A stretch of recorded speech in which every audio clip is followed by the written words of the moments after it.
अस्सलाम वालेकुम गाइस, कैसे हैं। उम्मीद करता हूं कि आप सब खैरियत से होंगे। तो आप हैं वज़ीर अली फूड स्टफ नादिर अली के साथ। तो गाइस आज हम बनाएंगे भुनी हुई माश दाल की रेसिपी। तो चलिए इंशाल्लाह स्टार्ट करते हैं। बिस्मिल्लाहिर्रहमानिर्रहीम। एक कुकर ले लेंगे, आधा किलो दाल डाल देंगे। माश की मैंने 2 घंटा पहले भिगो के रखी थी, ठीक है। इसके अंदर आधा जग पानी का डालेंगे,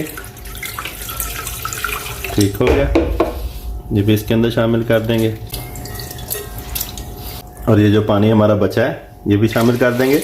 यानी आधा किलो दाल में आधा जग हम पानी का डालेंगे। 3 कुटी हुई बड़ी वाली इलायचियाँ डालेंगे, थोड़ी सी कूट के हमने इसके अंदर शामिल कर देनी है। 1 टीस्पून इसके अंदर हल्दी का शामिल करेंगे और 1 टीस्पून इसके अंदर नमक का शामिल करेंगे और इसको कुकर लगा देंगे सिर्फ 4 मिनट के लिए। यानी कि विसल बजने के बाद 4 मिनट तक हम इसको कुक करेंगे। 4 मिनट हो गए गाइस। बिस्मिल्लाहिर्रहमानिर्रहीम। देखते हैं हमारी दाल गली है कि नहीं। Very good. ये देखिए दाल हमारी गल गई है। अभी हम क्या करेंगे, एक बाउल ले लेंगे छोटा सा और ये जो थोड़ा सा पानी है ये हमें बाद में ज़रूरत पड़ेगा दाल में डालने के लिए। ये बाहर निकाल लेंगे और इसको साइड पे कर देंगे। एक देसी ले लेंगे, फ्लेम ऑन करेंगे और 1 कप ऑयल का पकाने वाला ये शामिल कर देंगे इसके अंदर। तो लार्ज प्याज मैंने काट के रख लिए थे दोस्तों, ये इसके अंदर शामिल कर देंगे। क्योंकि हमारी आधा किलो दाल है तो हमें लार्ज प्याज चाहिए, बड़े वाले 2। तो प्याज हमारा गोल्डन हो गया गाइस। अब मैं इसके अंदर 2 टेबलस्पून लहसुन अदरक का पेस्ट शामिल कर दूंगा और इसको 2 मिनट के लिए दोबारा से हम पकाएंगे। लहसुन अदरक जो थोड़ा सा वो भी कलर हमारा चेंज हो जाए, कचकचाहट उसकी जो है ना वो निकल जाए। तो लहसुन अदरक को भी 2 मिनट हो गए हैं। मैंने 3 टमाटर लार्ज जो है मैंने इनकी प्यूरी बना ली है, ये भी इसके अंदर शामिल कर देंगे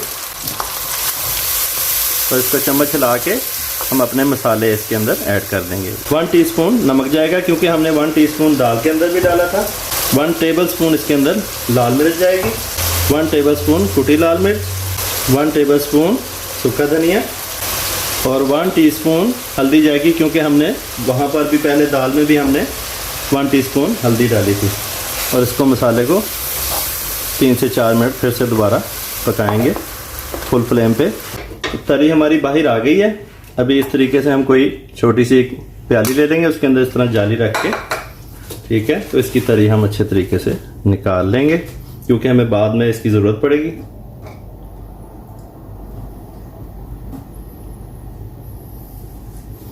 चलो फिर से फ्लेम ऑन कर देंगे। अब इसके अंदर हम अपनी दाल डाल देंगे और इसको ज़बरदस्त तरीके से 4 से 5 मिनट भूनेंगे। तो दाल को हमने 4 से 5 मिनट भून लिया गाइस, ठीक है। अब हम इसके अंदर ये वही वाला पानी जो हमने बचाया था दाल वाला, यही इसके अंदर शामिल कर देंगे और साथ ही इसके अंदर 1 टेबलस्पून ज़ीरा, 1/2 टीस्पून ब्लैक पेपर, तो ज़्यादा नहीं डालनी क्योंकि हमारी दाल का कलर ख़राब हो जाएगा, और 1 टेबलस्पून इसके अंदर गरम मसाला ऐड कर देंगे। अब इस पोजीशन में ये मैंने 4 हरी मिर्चें मोटी मोटी काट ली हैं गैस, ये शामिल कर देंगे।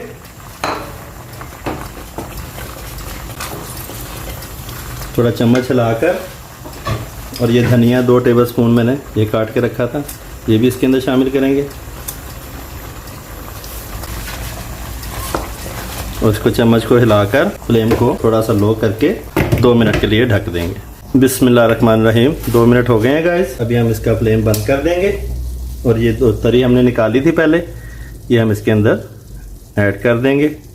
देखिए गाइस माशाल्लाह अल्लाह ताला हम गुनाहगार लोगों को कैसी कैसी नेमतों से नवाजता है, ठीक है। हम जितना भी अल्लाह ताला का शुक्र अदा करें कम है। तो अल्लाह के आगे हमारी यही दुआ होनी चाहिए कि अल्लाह हमेशा हमारे रिस्क में ऐसे ही बरकत रखे। तो अभी मैं आपको डिश आउट करके दिखाता हूँ कि हमारी माश दाल कैसी बनी है। तो देखें गाइस, ये है हमारी भुनी हुई माश दाल की फाइनल लुक। ये तो गाइस उम्मीद करता हूँ कि आज की भुनी हुई माश दाल की रेसिपी भी आपको बहुत ज़्यादा पसंद आई होगी। तो मेरे चैनल को सब्सक्राइब करें, लाइक करें, प्यारे प्यारे कमेंट्स करें और मुझे बताया कीजिए आप कौन सी कंट्री और कौन सी सिटी से हैं। जब मैं कमेंट्स पढ़ता हूँ तो मुझे बहुत ज़्यादा खुशी फील होती है कि आप इतनी दूर से मुझे कमेंट्स करते हैं। तो इंशाल्लाह मिलते हैं नेक्स्ट व्लॉग में नेक्स्ट रेसिपी के साथ। अल्लाह हाफिज़।